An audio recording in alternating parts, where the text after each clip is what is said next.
Hi എല്ലാവർക്കും. ഈ ഒരു വർഷം ഓരോരോ ന്യൂ ഇയർ റെസൊല്യൂഷൻസ് കാണുമല്ലോ. അതിൽ എൻ്റെ ന്യൂ ഇയർ റെസൊല്യൂഷനായിരുന്നു ഓരോ മാസം കൂടുന്തോറും, അല്ലെങ്കിൽ പോട്ടെ ഒരു 3 മാസം കൂടുന്തോറുമെങ്കിലും ഓരോരോ പുതിയ ക്രാഫ്റ്റുകൾ പഠിക്കുക എന്നുള്ളത്. അതിൻ്റെ ഒരു ബേസിൽ ഞാൻ മേടിച്ച് വെച്ചൊരു സാധനമായിരുന്നു ഈ മാക്രമേ ത്രെഡിൻ്റെ ഒരു കിറ്റ്.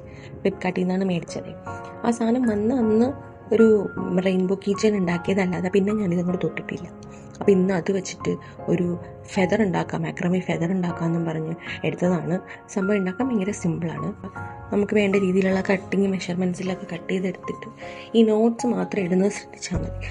പക്ഷേ വിചാരിച്ച പോലെ അങ്ങോട്ട് ഒത്തില്ല. കാരണം ആ ഫെദറിൻ്റെ ഷേപ്പിൽ കട്ട് ചെയ്യുന്നത് വരെ ഓക്കെ ആയിരുന്നു. പക്ഷേ കട്ട് ചെയ്ത് കഴിഞ്ഞപ്പം ദാണ്ടയുടെ ഷേപ്പ് വേറെ ഏതോ ഷേപ്പിലേക്ക് ഇരിക്കുന്നു. ലെഫ്റ്റ് സൈഡ് ഒരു ഷേപ്പ്, റൈറ്റ് സൈഡ് വേറൊരു ഷേപ്പ്. അപ്പോൾ ആ കട്ട് ചെയ്യുമ്പോൾ നിങ്ങൾ ശ്രദ്ധിക്കുക. പിന്നെ കട്ട് ചെയ്ത് കഴിഞ്ഞാൽ പ്രത്യേകിച്ചൊന്നുമില്ല. കീച്ചൈൻ്റെ നമ്മൾ ഹോൾഡർ ഉണ്ടല്ലോ, അതിന് ഇട്ട് കൊടുക്കുക. പെട്ടെന്ന് ചെയ്ത് തീർക്കാൻ പറ്റുന്നൊരു സിമ്പിൾ കീച്ചൈനാണ്. എല്ലാവരും ഒന്ന് ട്രൈ ചെയ്ത് നോക്കുക.